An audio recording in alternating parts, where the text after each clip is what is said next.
Your team deserves a hero. Let's face it, if endless courses and social media reels and books had all the info you needed to make the impact that you know you want to make, you'd be making it already. Now, Cohort 5 of The Forge is already underway, but there's still time to join. Go to my website at badassagile.com to find out more, or contact me directly at chris@badassagile.com. This is your last chance to register at this price, so make sure you sign up today. Hello, my friends. Welcome to another episode of Badass Unscripted. Hope this finds you well. I have to bring a message to you. There's something I got to say one more time. It's about education.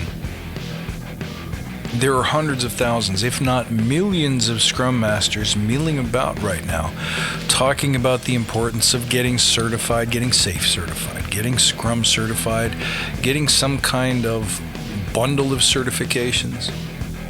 And the justifications are, well, how can you be a practitioner if you're not learned and studied in the art and science of agility? But that, my friends, is an overblown oversimplification of how things actually work. Stick with me, because I'm going to explain this. This is a myth that has been sold to you. Make no mistake, because I come from the certification industry decades ago. Certification in education, even education in universities, is a business. If they can't make money, they'll shut their doors. They have shareholders and stakeholders just like any other for-profit business. And hey, I sell education too. I run The Forge and The Forge Professional. And I don't sell certifications, although if you want me to certify you, sure, I'll rubber stamp you if you want. But that rubber stamp had better mean something. It had better mean you have been through the fire. You've done the work. You see, now that's the difference. Education versus experience, two very different things. And I would say immersion is probably the most important of the bunch. Here's what I mean. You can study gravity all you like. We can experiment with it. We can come to understand it better, how it behaves, where are its limits, when does it change, when is it the same? Does it act on everything or only on some things? It's only through experimentation and learning and study that we come to understand how gravity works. That understanding helps us predict what it might do in a future situation. It's not certain, but it helps us predict it. What it doesn't do is allow us to generate new gravity, and it doesn't allow us to circumvent or shut off gravity.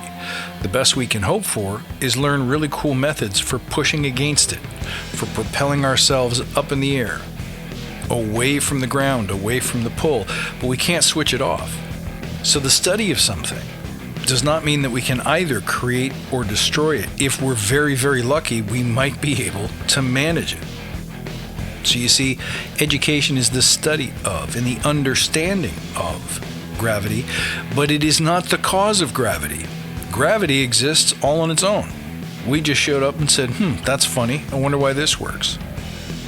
Likewise, and therefore, education is the study of leadership and effectiveness. It is not the cause of it. Did you get it? Education is the study of agility. It is not the cause of it. But schools would have you believe that you can't practice, you can't do it, you can't possibly know it and have intimate knowledge of it unless you have studied it.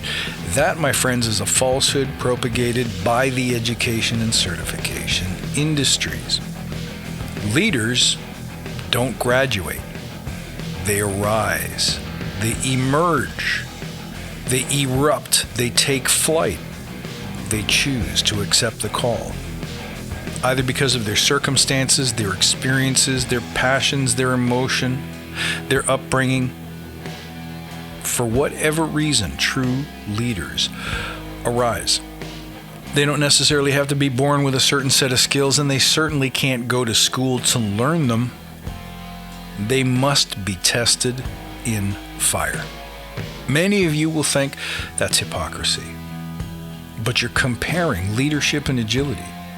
You're comparing success to things like medicine or law, where you must understand the human-built rules and observations and strategies and techniques that allow you to do a job in such a way that you preserve and protect human life, human safety, human dignity, etc., etc., etc.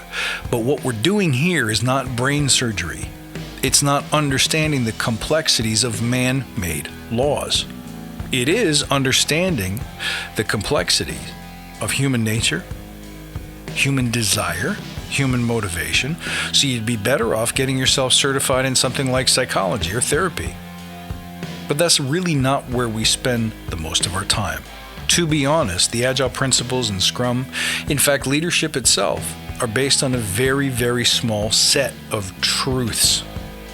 In the Forge, I believe the most effective way to create leaders and Agilists is to immerse them in situations where they must be visionary and intentional. They must understand their service, their unique voice. Then they must learn the art of doing discipline-focused work. And there's 100 different ways that you can do that, but we must address and embrace the idea of commitment, making promises and keeping them.